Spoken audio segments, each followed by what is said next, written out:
প্রিয় দর্শক, আপনাদের সবাইকে স্বাগত জানাচ্ছি। আমি এস এম আকাশ। দেখছেন দেশ ভাবনা, এই মুহূর্তের বাংলাদেশ।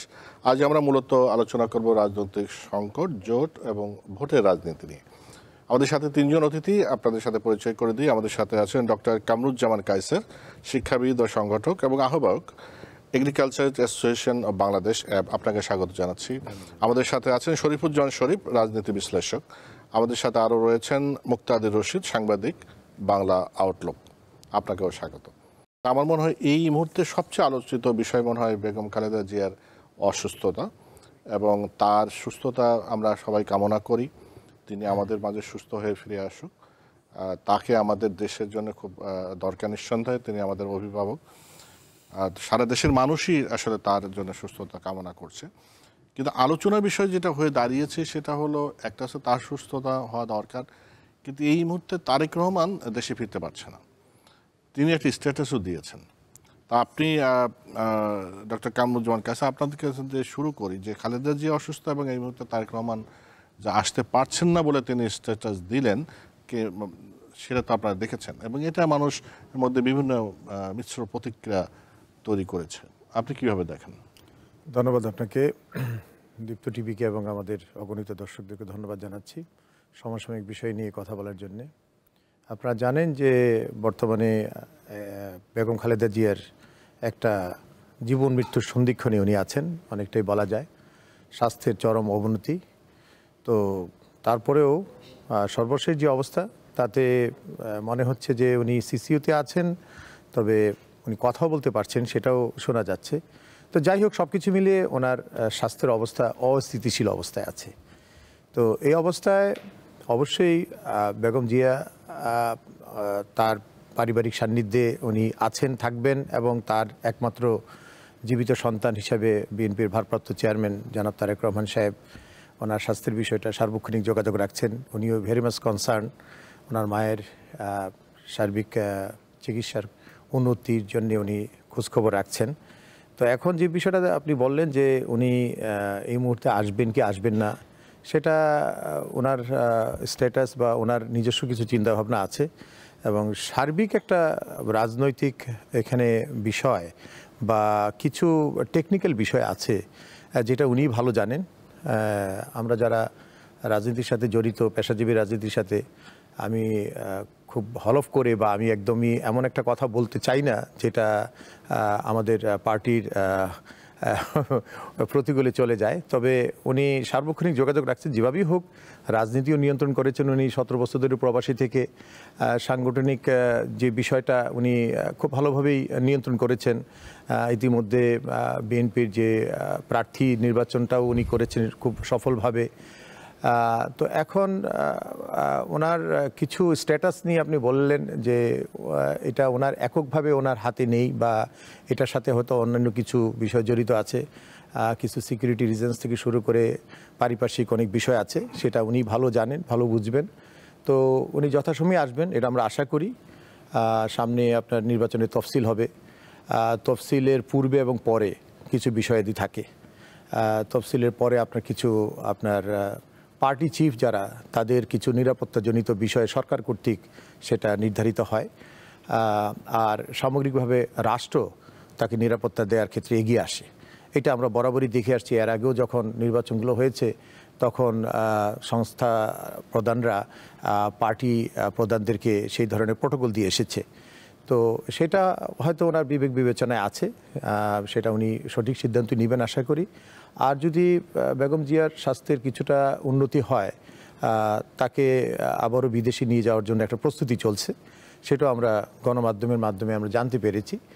তো সব কিছু মিলিয়ে বিএনপির রাজনীতিতে বর্তমানে আসলে বেগম জিয়ার অসুস্থতাটা এটা একটা ক্রান্তিকালের মধ্যেই চলছে আর কি। তো এটা আমরা ওনার জন্য বিশেষভাবে দোয়া করেছি। সারা দেশব্যাপী আমাদের পেশাজীবী সংগঠন সহ সবাই ওনার সার্বিক সুস্থতার জন্য আমরা সর্বত্রই ওনাকে নিয়ে আমরা দোয়া, এবং আমরা আশা করব উনি আবার আমাদের মাঝে স্বাভাবিক জীবনে ফিরে আসবেন।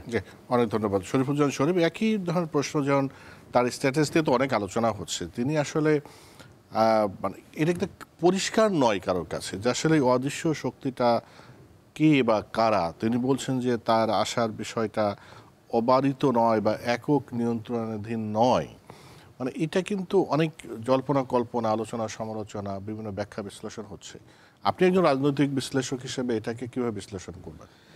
আপনাকে ধন্যবাদ, দর্শক শ্রোতাদেরকে ধন্যবাদ, আমার সাথের দুই আলোচককে শুভেচ্ছা। আমি আলোচনার শুরুতেই বেগম খালেদা জিয়ার রোগমুক্তি কামনা করি এবং আশা করি তিনি এর আগেও কয়েকবার অসুস্থ হয়ে এবং শেষ পর্যন্ত তিনি আবার সুস্থ হয়ে উঠেছেন। আমরা আশা করব সারা দেশের মানুষ তার জন্য দোয়া করছে, প্রার্থনা করছে। দেশের মানুষের এই যে আকুতি, সেই আকুতি নিশ্চয়ই একটা সুফল পাবে এবং তিনি সুস্থ হয়ে ফিরে আসবেন। আলোচনার বিষয়বস্তু বেগম খালেদা জিয়ার চিকিৎসার থেকে গুরুত্বপূর্ণ হয়ে উঠেছে তারেক রহমানের স্ট্যাটাসটা। তারেক রহমান কে? বেগম খালেদা জিয়ার সবথেকে আপনজনদের মধ্যে যারা বেঁচে আছেন তাদের একজন। বাংলাদেশের সবথেকে বড় যে রাজনৈতিক দলটি এই মুহূর্তে, তার প্রধান। তিনি আর্থিক কোনো অসঙ্গতির কারণে বিদেশ থেকে দেশে আসতে পারছেন না, বিষয়টা সে ধরনের না। তাকে সেখানে পারিবারিকভাবে কতগুলো দায়িত্ব পালন করতে হচ্ছে, সেই কারণে আসতে পারছেন না, বিষয়টা সেরকমের না। তিনি নিজেই স্পষ্ট করেছেন যে একজন সন্তান তার মায়ের কাছে আসার জন্য যে ধরনের আকুলতা, যে ধরনের ব্যাকুলতা তার স্ট্যাটাসের মধ্যে আমি সেটি পেয়েছি। বরঞ্চ আমার মনে হয়েছে যে অনেক কথা তিনি বলতে চাননি বা বলেননি, আরও তার ভেতরে আরও যন্ত্রণা, মায়ের জন্য ভালোবাসা আছে। কিন্তু বাস্তবতা হচ্ছে তিনি এখন পর্যন্ত আসতে পারছেন না। তিনি একটা অভিযোগ করেছেন বা অনুযোগ করেছেন, অথবা তিনি একটা বার্তা দিয়েছেন আংশিকভাবে। আমরা গত ১.৫ দশক একটা কথা শুনে আসছিলাম যে আওয়ামী লীগের কারণে তারেক রহমান বাংলাদেশে আসতে পারছেন না। প্রথমত এই যে বক্তব্যটা, এই যে অভিযোগটা, সেই অভিযোগটা আমরা এর বিস্তৃতি কিন্তু আরও বেশি হচ্ছে যে একটি সরকার না, কেবল আওয়ামী লীগ সরকার না, এই সরকারের সময় আপনি খেয়াল করছেন প্রধান উপদেষ্টা ছুটে যাচ্ছেন। তার আগে বেগম খালেদা জিয়া যখন লন্ডনে যান, আমাদের সেনাপ্রধান সস্ত্রীক কিন্তু একেবারে নিজেদের উদ্যোগে বেগম খালেদা জিয়ার সাথে দেখা করেছেন। জানা গিয়েছিল যে তিনি তার শারীরিক অবস্থার খোঁজখবর নিয়েছেন। এরপরে উপদেষ্টা পরিষদের বৈঠকে তার জন্য রোগ মুক্তি কামনা করে দোয়া করা হয়েছে। রাষ্ট্রপতি বিবৃতি দিচ্ছেন। অর্থাৎ বাংলাদেশের রাষ্ট্র এবং সরকারটার গুরুত্বপূর্ণ যতগুলো অর্গান আছে, প্রত্যেকটা অর্গান কিন্তু পজিটিভলি কনসার্ন তার চিকিৎসার ব্যাপারে। তারপরেও তিনি আসতে পারছেন না এবং কারা তাকে বাধা দিচ্ছে। আমার যেটা ধারণা, এর ভেতর থেকে আমি যেটুকু দেখতে পাচ্ছি যে রাষ্ট্রের পেছনে আর একটা রাষ্ট্র, প্রশাসনের পেছনে আর একটা প্রশাসন, সরকারের পেছনে আর একটা সরকার, তার অস্তিত্ব আমরা জানতে পারছি। আমরা ৫ই আগস্টের পর অনেকগুলো জায়গায় কিন্তু পরিবর্তনের দাবি করছি যে আমাদের এখানে আমরা আমাদের শক্তি সামর্থ্য নিয়ে আমাদের যারা প্রতিবেশী, শত্রু যারা, তাদের চোখে চোখ রেখে আমরা কথা বলছি, আমরা কোনো ধরনের আপোষ করছি না। যদি ব্যাপারটা এই ধরনের হয় যে আমাদের আশপাশের কোনো ফোর্স এই নিরাপত্তা বিঘ্নিত করার মতন কোনো ঘটনা অথবা কোনো ধরনের শর্ত চাপিয়ে দিচ্ছে, তাহলে সরকারের দায়িত্ব হচ্ছে সেটি প্রকাশ করা, বিএনপির জায়গা থেকে আরও স্পষ্ট করা। কারণ আমরা কিন্তু অনেক আগের থেকে শুনছি, কয়েকবার তারিখও দেওয়া হয়েছে, উনি ওমরা পালন করে দেশে আসবেন। বেগম খালেদা জিয়া যখন বাইরে যান, তখন আমার এখনও স্পষ্ট মনে আছে ঈদের আগে বিএনপির একাধিক নেতা বলেছিলেন যে মা ছেলে একসঙ্গে ফিরে আসবে, কোরবানির সময় একসঙ্গে আসবে। এই কতগুলো তারিখ তারা কিন্তু দিয়েছিল, কিন্তু শেষ পর্যন্ত এসে তারা কতগুলো বার্তা দিয়েছিল তাদের কর্মীকে। কিন্তু এখন এসে দেখতে পাচ্ছি যেটা এক ধরনের ভয়ঙ্কর। এর ভেতর থেকে আমার কাছে এক ধরনের সন্দেহ হচ্ছে যে বাংলাদেশের রাজনীতিকে মাইনাসের একটা থিওরি আমাদের এখানে অনেক দিন ধরে একটা ডিপ স্টেট এটি তৈরি করেছে। আচ্ছা, এই যে সেটি কন্টিনিউ করছে এখন পর্যন্ত। আচ্ছা, এই প্রশ্নটা নিয়ে আমি আলাদা করে প্রশ্ন করব। তো এই পর্যায়ে আপনাকে একটু থামাই। এই মাইনাস থিওরি নিয়ে আমার আলাদা করে প্রশ্ন আছে আপনাদের কাছে। আমি মুক্তাদির রশিদ, আপনি সাংবাদিক হিসেবে এই বিটুইন দ্য লাইন্স আসলে কি বার্তা দেখেন? আমি প্রথমেই সবাইকে স্বাগত জানাই এই শোতে এবং একই সঙ্গে প্রার্থনা করি সাবেক প্রধানমন্ত্রী এবং গণতন্ত্রের জন্য যে নিবেদিত প্রাণ এক নেত্রী, তার সুস্থ কামনা করি। আমার কাছে মনে হয়েছে এখানে আমরা অনেক কিছুকে ওভার সিম্পলিফাই করে দেখার সুযোগ নাই। ফার্স্ট অফ অল যে উনার মা, বাস্তবিক হচ্ছে যে ওনার মা, এবং ওনার মায়ের জন্য কতটা ভালোবাসা, কতটুকু মমতা আছে সেটা আমরা, উনি যখন লন্ডনে গিয়েছিলেন সাম্প্রতিক সময়, সেটা আমরা দেখেছি। ওখানে থেকেছেন, ওনার বেস্ট ট্রিটমেন্ট করার উনি চেষ্টা করেছেন, তারপর উনি দেশে এসেছেন। এবং আমার মনে আছে আমার সঙ্গে সাবেক প্রধানমন্ত্রী খালেদা জিয়ার যখন দেখা হয়েছে জেলের ভিতরে, ওনার সাথে লাস্ট আমি কথা বলেছিলাম, তখনই 2018 সালের উনি অনেক অসুস্থ ছিলেন, ওনার হাত নাড়াতে পারতেন না। তো তারপরে এটা আরও ডেটোরিয়েট করেছে, এবং ওনাকে যখন দীর্ঘদিন ওনাকে সলিটারি কনফাইনমেন্টে রাখা হয়েছিল, উনি হাঁটতে পারতেন না এমন একটা জায়গায়, যাতে ওনার শারীরিক অবস্থা আরও ডেটোরিয়েট করে সিস্টেমেটিক্যালি, এবং সেটা হয়েছে। এখন আমরা বুঝতে পারছি যে ওনার অবস্থাটা বেশ, আজকেও বিএনপি বলেছে যে একটা অপরিবর্তিত, এবং তারা যে মিছিল করতে চেয়েছিল, মশাল মিছিল, সেটাও তারা পোস্টপোন করেছে। আমি যেটা দেখার চেষ্টা করছি যে বাংলাদেশে যেহেতু প্রথম সপ্তাহে একটা নির্বাচনের তফসিলের ঘোষণা আসার কথা ছিল, সেটা দ্বিতীয় সপ্তাহে হতে পারে এরকম একটা সম্ভাবনা, এবং এটা তৃতীয় বা চতুর্থ সপ্তাহে যাবে কি না এটাও আমরা জানি না। এরকম একটা আনসার্টেন পিরিয়ডে আমি মনে করি যে মাই হয়তো তার সন্তানকে বলছে তুমি নিরাপদ না হয়ে তুমি এসো না, এটা আমার ধারণা। এবং এটার যথেষ্ট কারণ আছে, কারণ আমি জানি না যে সত্যিকার অর্থে যদি এই নির্বাচনটাই যদি না হয়, এবং সেই নির্বাচন যদি আরও ডিলে হয়ে যায়, বা একটা ধরেন একটা সিচুয়েশন হলো 2007 সালের জানুয়ারি মাসের মতো, সেক্ষেত্রে সেই আন্দোলনকে আবার চাঙ্গা করার জন্য উনি যদি দেশে এসে আবার আন্দোলন করতে গিয়ে আবার আটক হয়ে দীর্ঘমেয়াদে ওনার জেলে থাকতে হয়, তবে সেটা অবশ্যই একটা বিরাজনীতিকরণের পথ সৃষ্টি করবে। তো সেক্ষেত্রে অবশ্যই মা হিসাবে সন্তানের ছুটে আসা দরকার, তবে দলের ক্ষেত্রে বা দেশের ক্ষেত্রে ওনার নিরাপত্তাটা আমি মনে করি অনেক জরুরি। দ্বিতীয়ত আমার মনে আছে, এটা আপনাদের অনেকেরই মনে থাকার কথা, বেনজির ভুট্টোর ক্ষেত্রে আমরা দেখেছি যে বেনজির ভুট্টোর বাবার ক্ষেত্রে কি হয়েছিল, এবং পরবর্তীতে তাকেও তৎকালীন এস্টাবলিশমেন্ট কিভাবে নাই করে দিয়েছে, বা মানে সাউথ এশিয়ার পলিটিক্সে। সো আমার কাছে মনে হয় যে উনি এই মুহূর্তে দেখেন ওনার যে বয়সের কাছাকাছি মানুষগুলো, উনি রাহুল গান্ধী, ইমরান খানের অবস্থা আপনি দেখেছেন, হিউজ পপুলার, জেলখানার ভিতরে তার নিয়ে বিভিন্ন কথা হচ্ছে।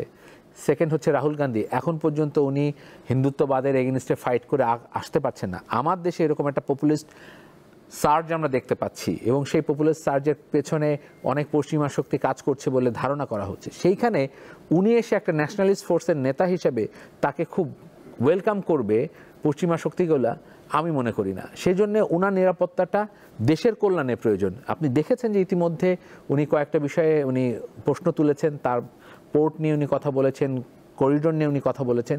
সেই বিষয়ে অনেকেই ওনাকে জিওপলিটিক্সের প্রেক্ষাপটে ওনাকে খুব স্মুথলি ওনাকে ওয়েলকাম করবেন বলে আমি মনে করি না। কিন্তু আমরা চাই আমার দেশের স্বার্থে ওনার নিরাপত্তাটা নিশ্চিত হয়।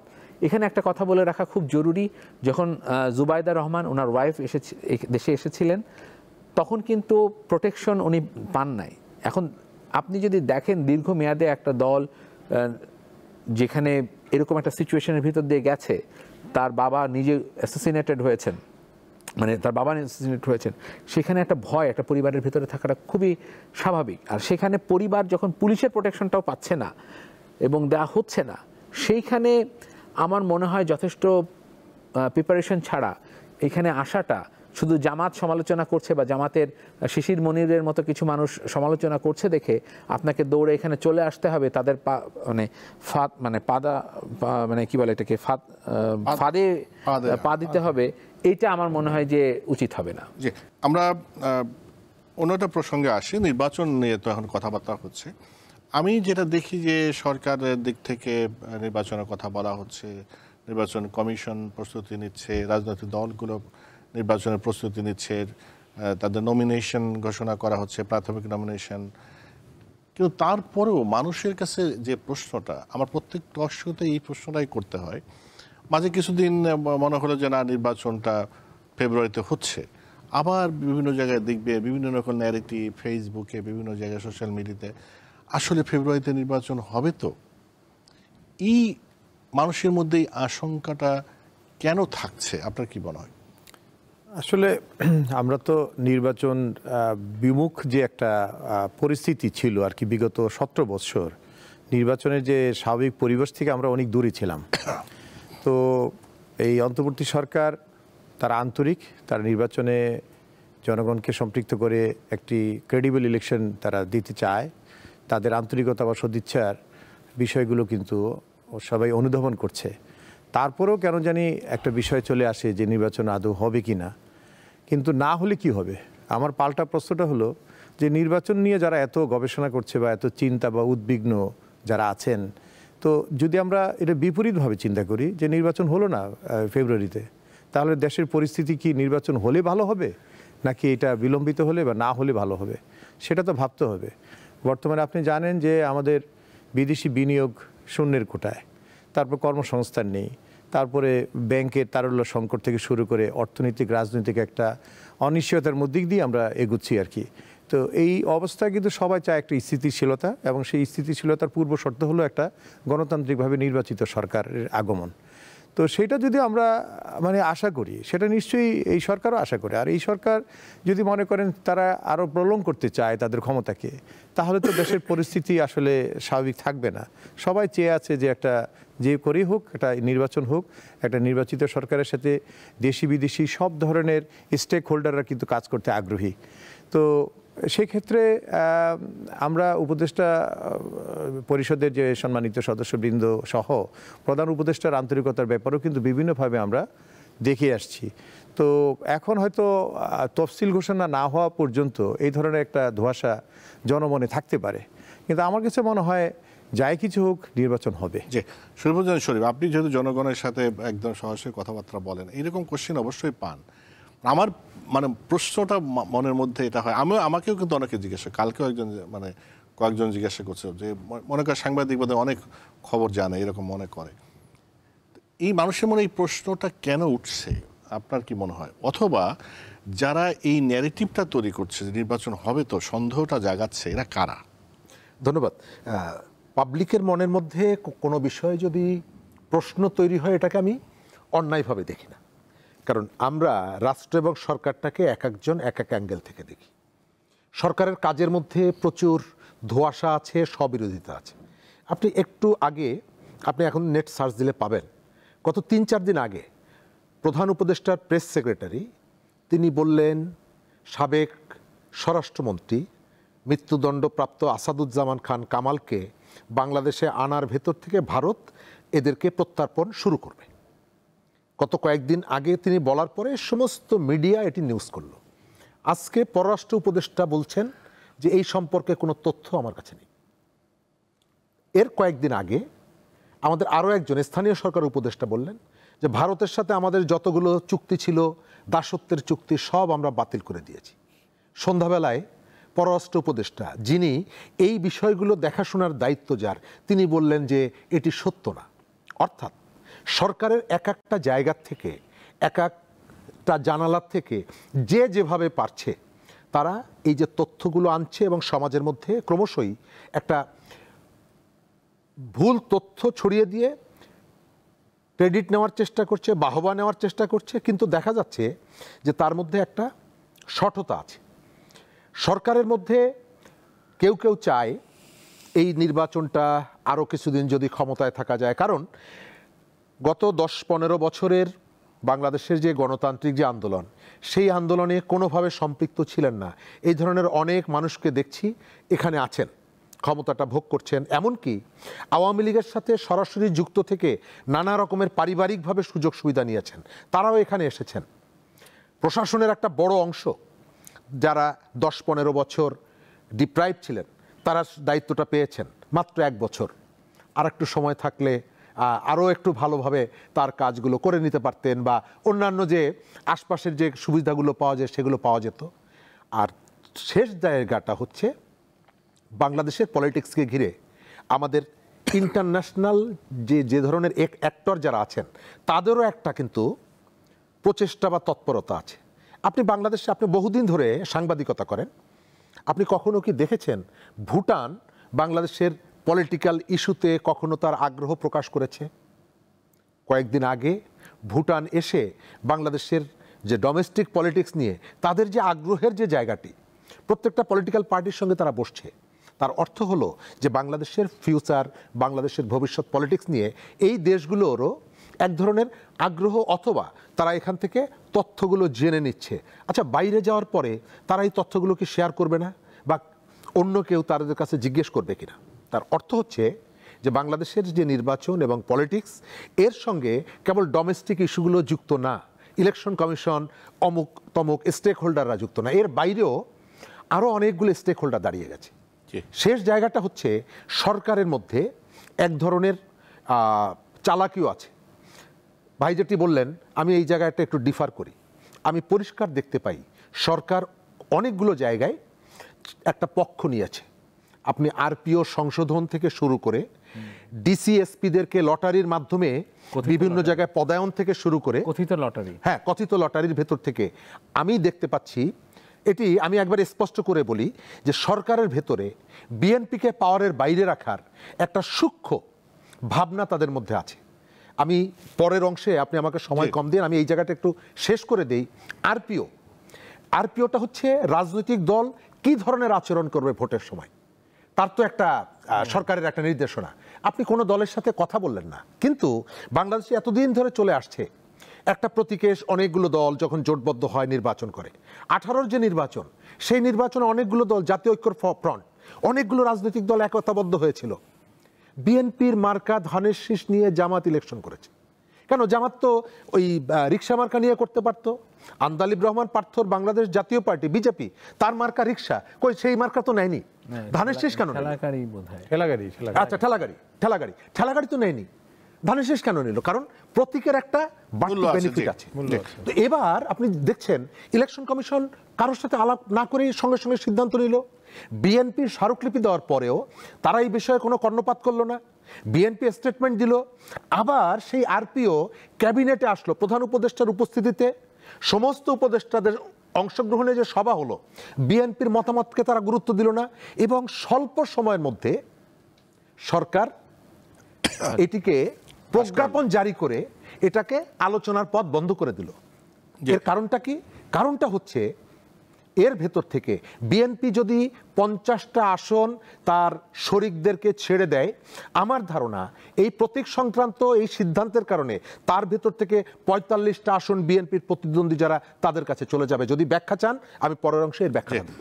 তার মানে এখানেও একটা পক্ষপাত, হ্যাঁ, একটা বিরাট পক্ষপাতিত্ব আছে সরকার। আপনার কাছে আবার আসবো মুক্তাদির রশিদ, আপনি যেটা বলছিলাম যে নির্বাচন ফেব্রুয়ারিতে হবে, তো এই প্রশ্নটা এটা সরকারের কেউ কি আসলে ন্যারেটিভ তৈরি করার চেষ্টা করছে না? আসলে কোথায় এখানে দুইটা দিক আছে। ধরেন আওয়ামী লীগের মানুষ যারা, তারা তো চাইবে না যে তাদের দলকে বাদ রেখে নির্বাচনটা হয়, ফলে তারা তো ডেফিনেটলি চাইবে এই বয়ানটাকে তৈরি করার জন্য যে ভাই নির্বাচনটা আসলে হবে কি না, আমাদের 20% 30% ভোট আছে, এই ভোট বাদ রেখে আপনারা একটা নির্বাচন করছেন, এটা তো ইনক্লুসিভ নির্বাচন হলো না, ব্লা ব্লা, এটা বলতে পারে।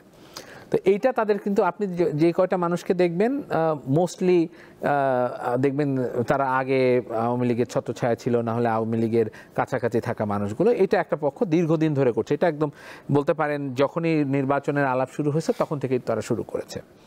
দ্বিতীয় যেটা সরকারের অনেক আচরণ, যেটার ভিতর দিয়ে বোঝা যায় যে তারা খুব কৌশলে জামাতকে ক্ষমতায়িত করার জন্য কাজ করে চলেছে। যেমন ধরেন অনেক উপদেষ্টা তারা প্রক্সি দলও গঠন করেছে, বাংলাদেশের মতো দল গঠন করেছে।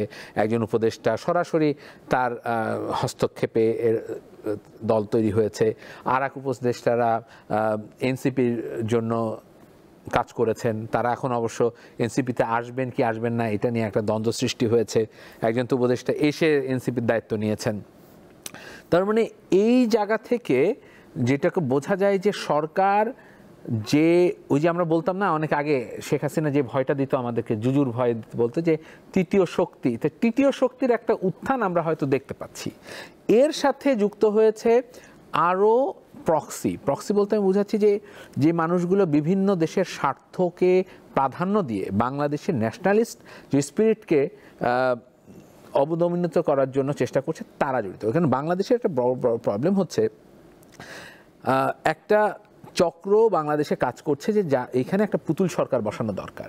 পুতুল সরকার বসালে বাংলাদেশের জিওপলিটিক্সে চাইনিজ কন্টেনমেন্ট যে পলিসি সেটা অনেক সহজ হবে।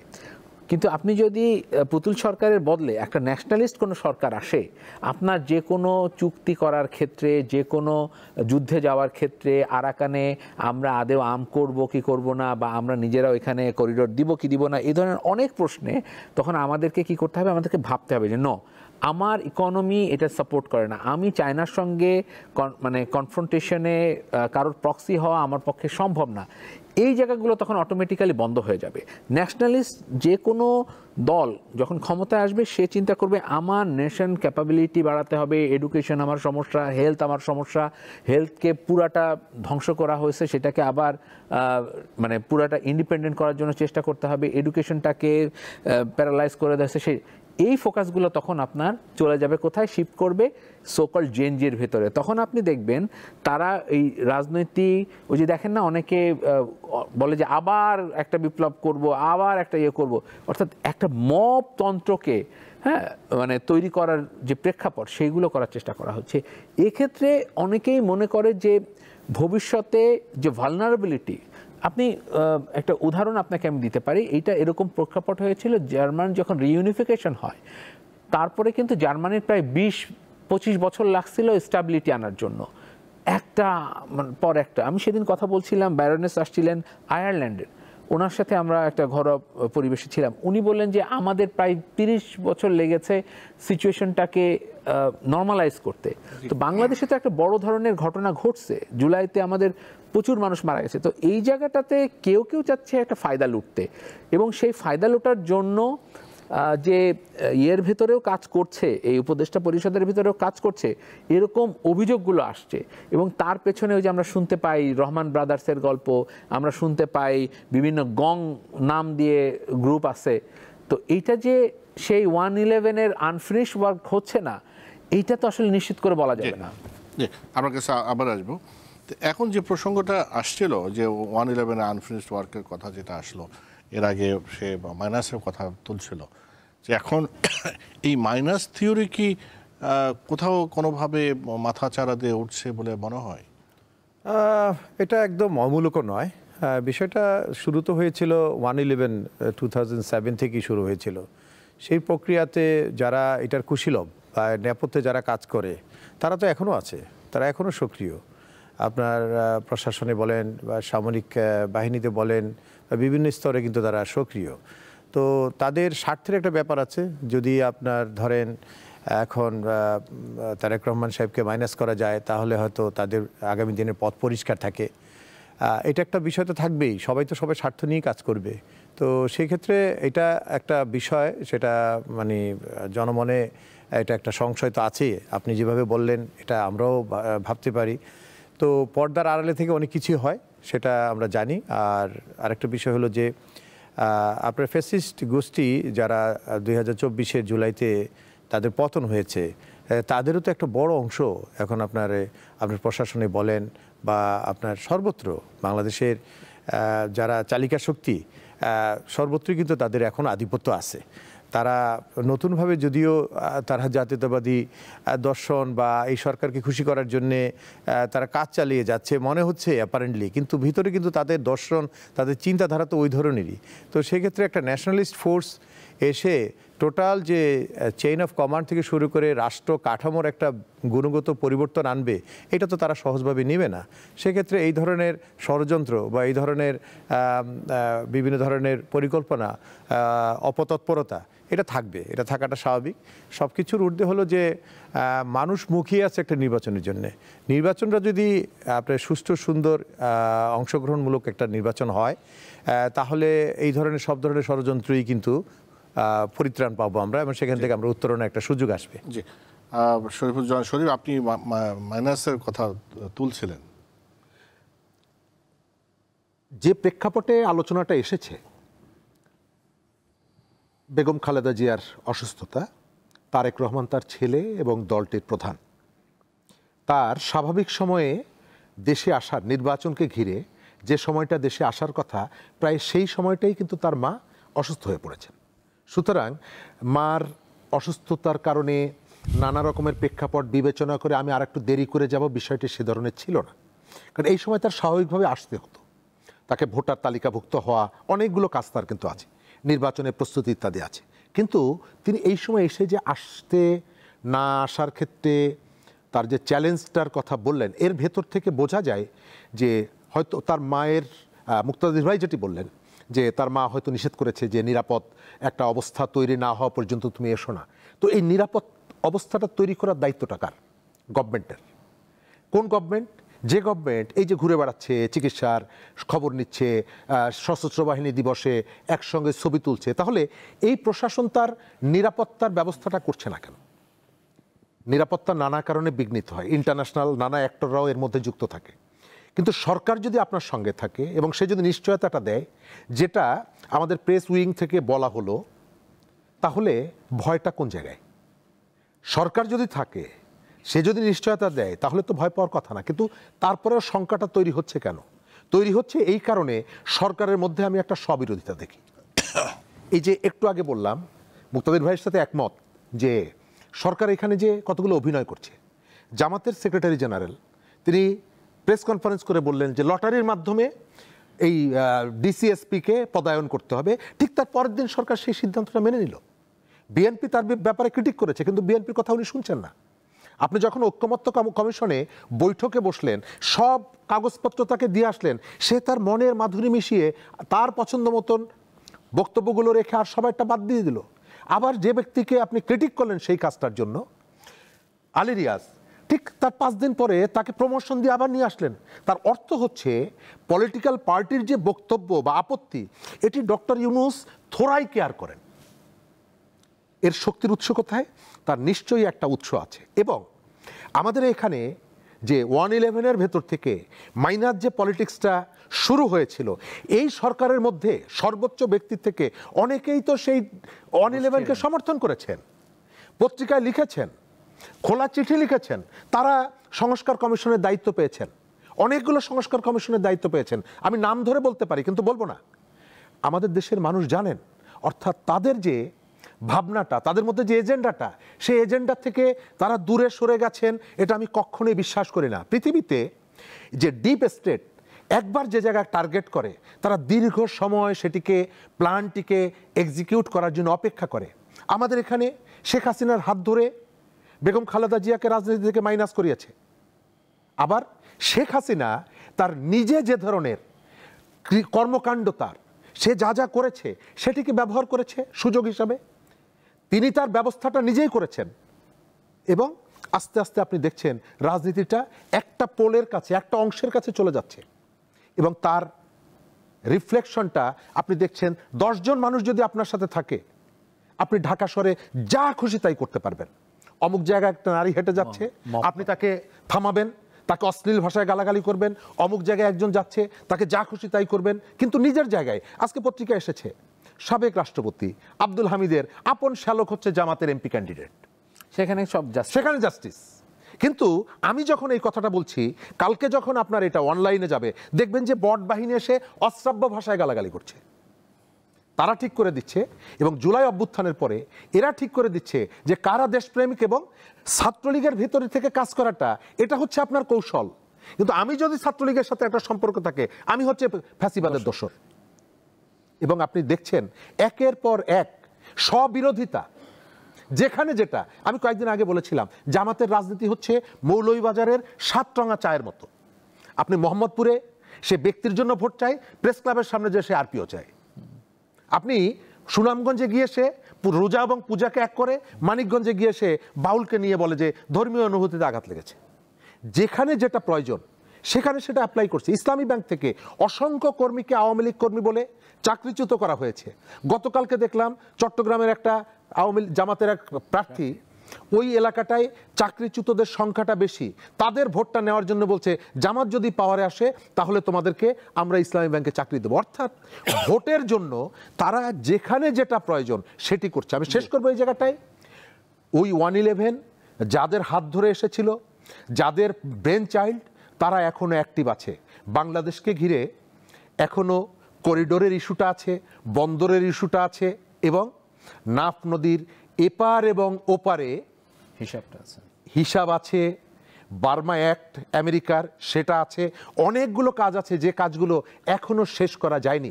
এবং আপনি খেয়াল করবেন বাংলাদেশের ব্যবসায়ীরা 1 বছর ধরে ঘোরার পরেও সরকার প্রধানের দেখা পান না, আর আমেরিকার থেকে একজন কেরানি এলেও তিনি অন্য কাজ থাকার পরেও প্রধান উপদেষ্টার সাথে একটা ফটো সেশন করে যাচ্ছেন। স্টারলিংকের ভাইস চেয়ারম্যান এসেছেন, তার সাথে তো তার তো টেলিযোগাযোগ মিনিস্ট্রির আন্ডারে কাজ, প্রধান উপদেষ্টার সাথে তো তার কাজ না। তিনি সেখানে যাচ্ছেন, প্রধান উপদেষ্টার সাথে বৈঠক করছেন, অথচ গত 3 মাসে আমেরিকার থেকে 350 মানুষকে পায়ে শেকল পরিয়ে বাংলাদেশে পাঠানো হয়েছে। সরকারকে একবার প্রতিবাদ করেছে? নো।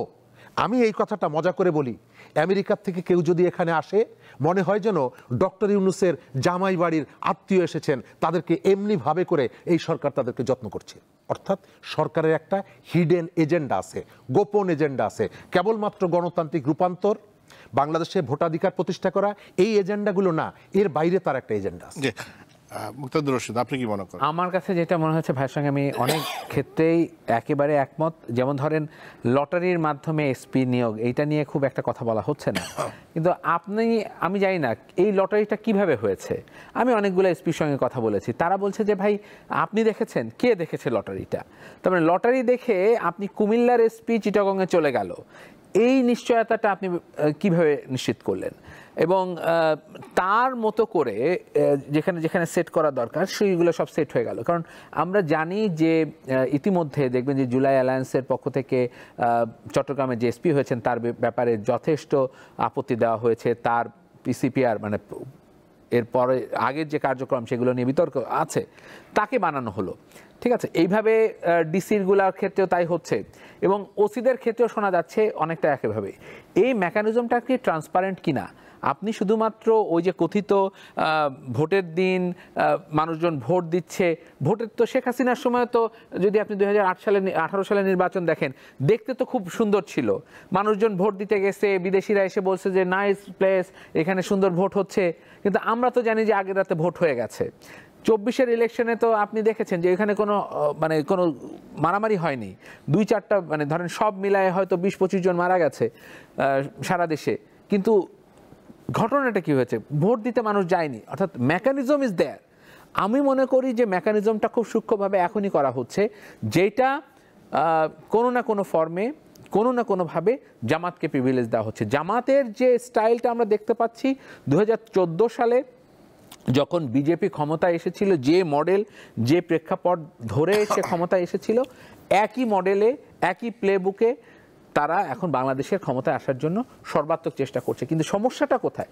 সমস্যাটা হচ্ছে যে এই কাজটা করতে গিয়ে আমরা যে গণতান্ত্রিক উত্তরণের কথা বলছি, আমরা যে মানুষের পার্টিসিপেশন অফ ইলেকশন বলছি বা গণতন্ত্রায়ন বলছি, সেই জিনিসটা বাধাগ্রস্ত হবে। এবং সেখানে যদি ওই একই ফর্মুলা শেখ হাসিনার মডেলটা যদি এখানে আবার আসে, শেখ হাসিনার স্টাইলে যদি আবার কাজ হয়, তাহলে বাংলাদেশের যে গণতান্ত্রিক অগ্রযাত্রা সেটা হুঁচট খাবে। আর সেটা আমরা মানে অ্যাজ এ নেশন আমরা আর এফোর্ড করতে পারবো না। এবং এতে করে যেটা সমস্যা হবে ফিউচারে, আপনার ইনভেস্টমেন্টের ক্ষেত্রে, আপনার পার্সোনাল যে গ্রোথ, আপনার ব্যক্তি পর্যায়ের যে গ্রোথ থেকে শুরু করে মাইক্রো এবং ম্যাক্রো 2 জায়গায় এফেক্ট করবে। এটা আমরা এফোর্ড করা সম্ভব না, অন্তত আগামী 4-5 বছরের মধ্যে আমাদের জন্য খুব ডিফিকাল্ট হয়ে যাবে।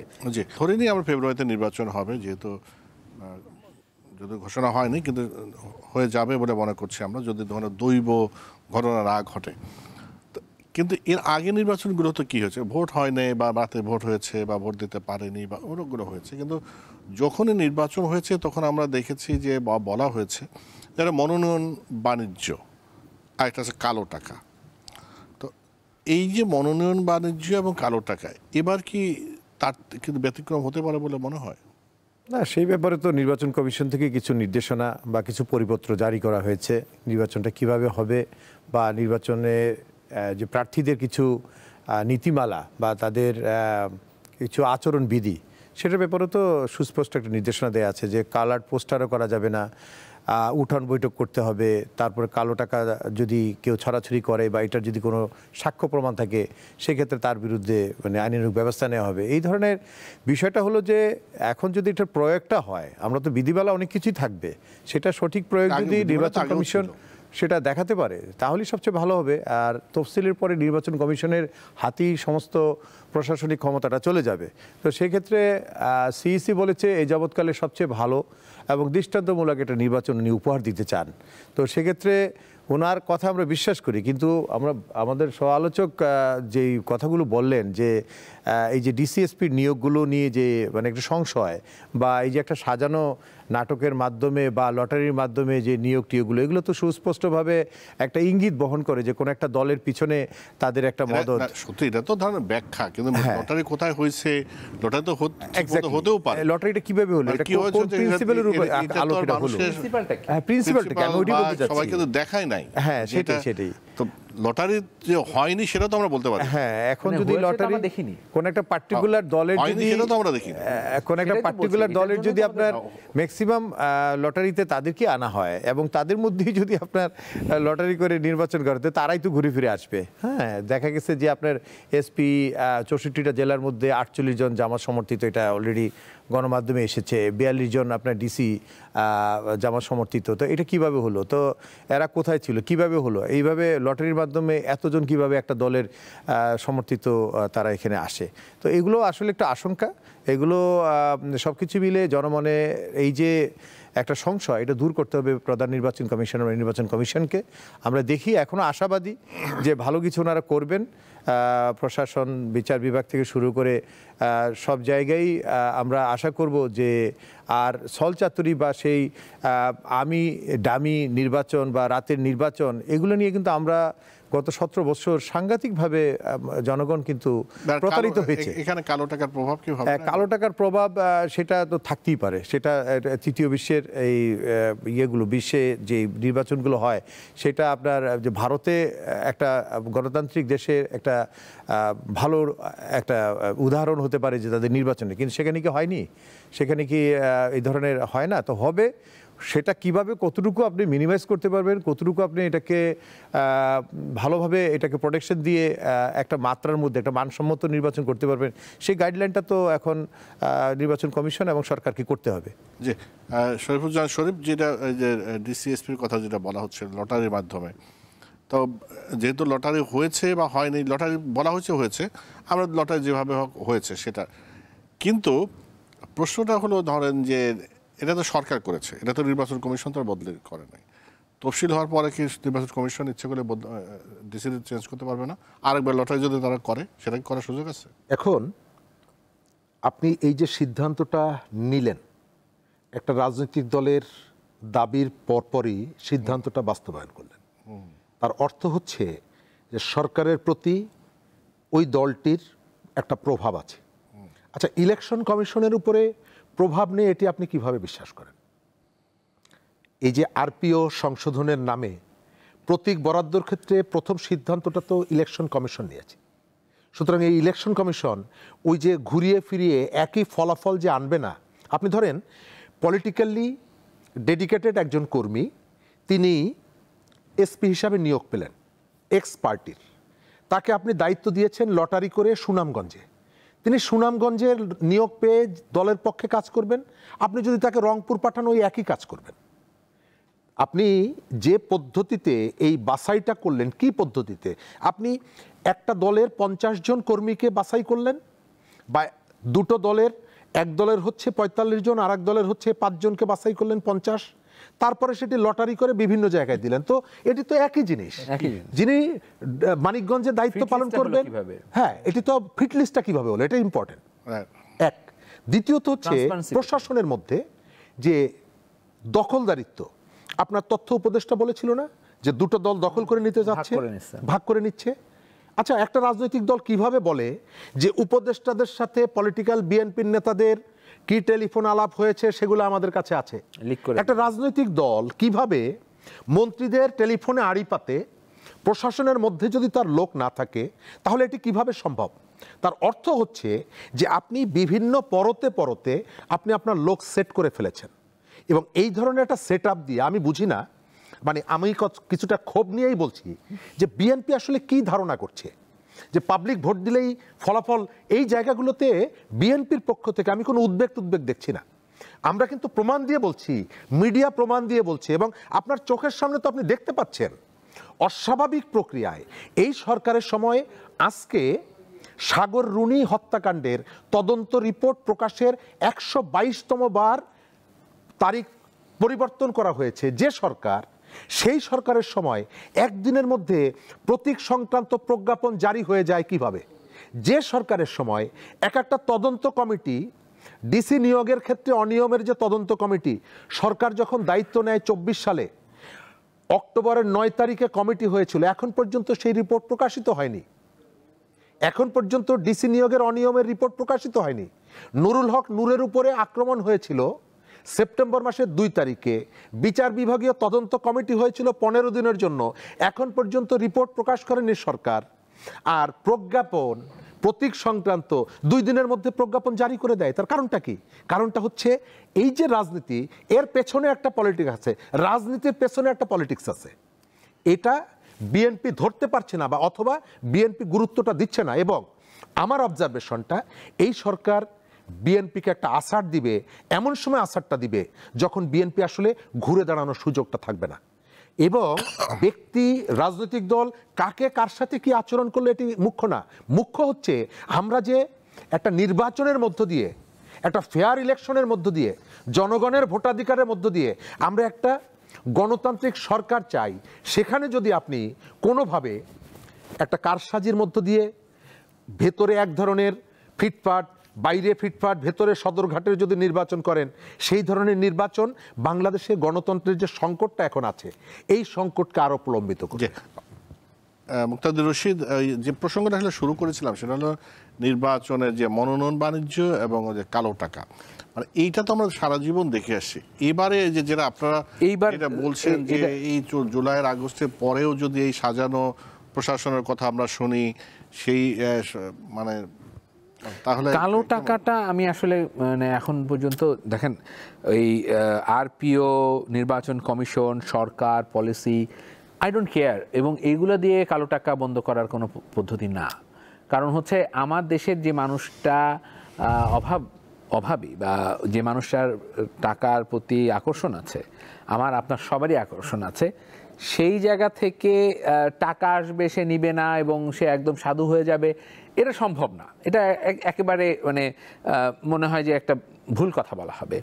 আমরা যেটা করতে পারি, আমরা ডেটারেন্স ক্রিয়েট করতে পারি, যে না, আমরা ভোটারকে সচেতন করতে পারি। তো এই সরকার তো ভোটার সচেতন করার জন্য কিছু করে নাই, করছে যে ভাই আপনি এইখানে ভোট দিতে আসেন। আপনি দেখবেন যে এনটিভির একটা ক্লিপ ভাইরাল হয়েছে, যে সে বলছে যে হাসিমা কারে ভোট দিচ্ছেন, তো সে কয় যে দিছি হাসিনারে ভোট দিছি। মানে তার মানে ভোটিংয়ের যে তার নলেজটা, সেই নলেজটা কিন্তু তার ইম্পর্টেন্ট। আপনি যে মানুষটা ভোট দিচ্ছে, সে কতটা সচেতনভাবে ভোট দিচ্ছে, কাকে ভোট দিচ্ছে, কিভাবে ভোট দিচ্ছে। এখন আপনি দেখেন যেটা জামাত করছে, জামাত কি বলে যে সৎ মানুষের রাজনীতি, আল্লাহর শাসন আমি কায়েম করছি, এর ভিতরে একটা দ্বিচারিতা আছে। এবং একই সঙ্গে এইরকম বয়ান দিয়ে মোদিও কিন্তু, মোদির ব্যাপারে ভারতে কি বলা হয় জানেন, যে মোদির তো বিয়ে করে নাই, মোদির তো সংসারই নাই, সে কিভাবে অসৎ হবে। কিন্তু সে কিন্তু আদানির সাথে যার সম্পর্ক, সেটা কিন্তু একসময় এক্সপোজ হয়েছে, অন্যান্য কনগ্লোমারেটের সঙ্গে তার সম্পর্ক, সেগুলো এক্সপোজ হয়েছে। সো দেখা যাবে যে এই যে নাবিল গ্রুপের কথা বলা হয় বা XY গ্রুপের কথা বলা হয়, সেই গ্রুপের মধ্যে দিয়ে কিন্তু আমরা জানি যে তাদের একটা সংশ্লিষ্টতা আছে। আমি বলতে চাচ্ছি ভোটারকে সচেতন হতে হবে, এবং ভোটার কিন্তু আগামীর ভোটার হবে ডিফারেন্ট। এইবার যদি একটা সুষ্ঠু নির্বাচন হয়, যদি আমি বলছি যদি সুষ্ঠু নির্বাচন হয়, তাহলে যে ভোটার, সে তার ভোটটা যথাযথ মানুষকে দেওয়ার জন্য স্ট্রাগল করবে, রক্ত দিবে। এটা বলে আমি আশা, মানে আমার এটা খুব একটা প্রেডিকশন। এইখানে ভোটকে রক্ষা করার জন্য মানুষ লাগবে না, বাড়তি মানুষ লাগবে না, বলতে আনসার, পুলিশ, বরঞ্চ যে ভোটার সেই এটাকে প্রোটেকশন দিবে। কিন্তু তার জন্য যে কাজগুলো করা দরকার ছিল, যে প্রিপারেশন নেওয়া দরকার ছিল, যে অ্যাওয়ারনেস দরকার ছিল, সেইটা এই সরকার একই সঙ্গে এই নির্বাচন কমিশন করতে আপাতত এখন পর্যন্ত আমি বলবো ব্যর্থ হয়েছে। এটা খুব জরুরি ছিল। মানুষ কিন্তু এখনো হা না ভোট কি দিবে, কেন দিবে, কোন জায়গায় দিবে সেটা সে জানে না। এখনো মানুষ জানে না যে নৌকা নামের যে একটা ভোট দীর্ঘ দশকের পর দশক ছিল সেটা এবার থাকছে না। এই বিষয়গুলো মানুষের কাছে পরিষ্কার না করে আপনি যখন একটা ভোটের দিকে যাবেন, দেখবেন যে ভোটটা যতটা মানুষের অংশগ্রহণমূলক হবে তার চেয়ে বেশি এটা একটা গুবলেট পাকিয়ে যাবে, এবং এটা আমাদের জন্য খুব একটা সুখকর। সেটা তো শুধু সরকারের দায়িত্ব, রাজনৈতিক দলগুলোর তো দায়িত্ব না। রাজনৈতিক দলগুলোর সাথে কি আপনি কথা বলছেন? রাজনৈতিক দলগুলোর সাথে কি আপনি বসে বলছেন যে আসেন আমরা এই বিষয়ে অ্যাওয়ারনেস করি? আপনি তো তারিখই ঘোষণা করছেন না। ঢাকায় আর কিছু কিছু জায়গায় ছাড়া, ঢাকায় হাদি বলেন বা এরকম কিছু মানুষ ছাড়া যারা অতি উৎসাহী হয়ে নির্বাচনমুখী ভ্যান যাত্রা, এটা যাত্রা সেটা যাত্রা করছেন, এর বাইরে আপনার কয়জন মানুষ আছে যে এই বিষয়গুলো নিয়ে সরাসরি ইনভলভ হচ্ছে? আমরা যে উৎসবমুখর একটা ভোটের কথা চিন্তা করছি, যেটা আমার বাংলাদেশের জন্য, আমার দেশের জন্য, আমার জাতির জন্য প্রয়োজন, সেই জায়গাটা নিয়ে সরকারের তো খুব একটা আমি দেখি না, আমার চোখে তো পড়ে না। তফসিল ঘোষণার আগে কি এই ধরনের প্রচার প্রচারণা করার সুযোগ? না, প্রচারণা হবে কেন? সে তো এডুকেট করার তো সুযোগ নাই। তার কি কোনো মানে সে ভিডিও বানাচ্ছে, প্রেস মানে চিফ অ্যাডভাইজারের ইয়ে থেকে কিছু ভোটার ক্লিপিংস বের হয়েছে, এই জিনিসটার জন্য মানুষকে এডুকেট করা প্রয়োজন নাই? অবশ্যই আছে। তারা যখন এর জন্য করছে অ্যাপস, যে পোস্টাল ব্যালটে নিয়ে যখন সে ক্যাম্পেইন করছে, সেই ক্যাম্পেইনের ভিতরে ভোটটা কিভাবে দিবেন, ভোট দেওয়ার ক্ষেত্রে কি, কেন ভোট দেওয়া প্রয়োজন, কেন যোগ্য নেতৃত্ব বের করা প্রয়োজন, এই কথাগুলো বলার মানুষ নাই। আপনাকে নিয়ে কি সে এই প্রোগ্রামটা করতে পারে না? আপনি কেন ভোট দিতে চান এই কথাটা সরকারের কাছে যে মানে মানুষকে আপনি বলতে পারেন না? আপনি কোন ধরনের প্রার্থী চান? বাংলাদেশে শুধু বললাম একটা সৎ মানুষের ডেফিনেশন নাই, এটা একটা ভেগ কথা। সৎ মানুষ বলে সৎ মানুষকে নির্বাচিত করালো, সেই সৎ মানুষ ঢাকায় বসে থাকে, কোনোদিন লোকের কাছে যায় না। লোকটা দেখে, গ্রামের ওই প্রত্যন্ত অঞ্চলের মানুষটা দেখে যে তুমি খুব সৎ না হও, ইমানদার নাও, তাহলে বাংলাদেশের সব মুয়াজ্জিন ইমাম সাহেবরা কিন্তু এক একটা পার্টি খুলে বসতো, তারা নির্বাচিত হতো। তারা ভোটে নির্বাচিত হন না। নির্বাচিত হওয়া ওই মানুষটাকে দেখে যে সে আমার কাছে আসতেছে কিনা, আমার সমস্যাটাকে সে সমাধান করতে পারে, তার ধর্মটা তার কাছে প্রাধান্য না। এই কথাগুলো তো আলোচনা হওয়া দরকার। সেই আলোচনাটা কোথায়? জি, আমরা যে ভোটের কথা যেটা আসলো, এবার ভোটের প্যাটার্নটা বা হিসাব নিকাশ আসলে কি হবে? আমি যেটা বলি, যেমন ধরেন যে যুবকরা তো এবার অনেক ভোটার প্রথমবারের মতো অনেক ভোটার হয়েছে, 3 কোটি নতুন ভোটার যুক্ত এই যে হয়েছে। নতুন ভোটারদের সাইকোলজি বা এর আগের দিনের যে হিসাব নিকাশ ভোটের যে নির্বাচনগুলোতে, বিএনপি এত শতাংশ পেয়েছে, জামাত এত শতাংশ পেয়েছে, আওয়ামী লীগ এত শতাংশ পেয়েছে, সেই হিসাব নিকাশে গেম চেঞ্জিং হয়ে যাবে কিনা এই যে নতুন ভোটাররা? হ্যাঁ, আমি তো যেটা বললাম যে 12 কোটি ভোটারের মধ্যে আপনার 3 কোটি নতুন ভোটার যারা বিগত দিনে ভোট দিতে পারেনি, তারা যুক্ত হয়েছে আর কি। এটা তো একটা ধরেন 25% কিন্তু টোটাল ভোটের, এটা একটা ডিসাইডিং ফ্যাক্টর হতে পারে।